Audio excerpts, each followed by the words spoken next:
বিসমিল্লাহ বলি আমি শুরু করিয়াতাছি।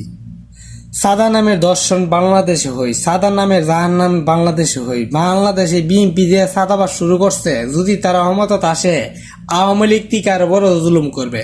ওই জন্য বলি কি ভাই জামাত ইসলামকে ক্ষমতা নেন, হেফাজত ইসলাম বাংলাদেশ করেন, আর নাইলে মনে করেন উপায় থাকবেন আপনাদের পাবলিকই যে শুরু করছে বিএনপির পাবলিক।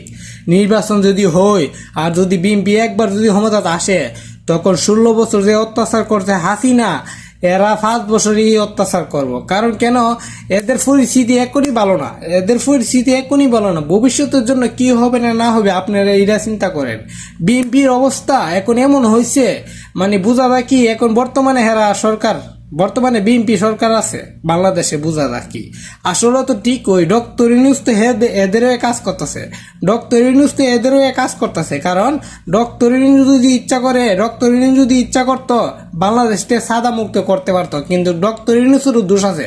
ডাল মে কুচ কালা হে। রাজনীতি এমন একটা জিনিস, রাজনীতি হিসেবে ফসা জিনিস। রাজনীতি যারা করবো তারা ফসবো গল্ব, সেটাই বাস্তব।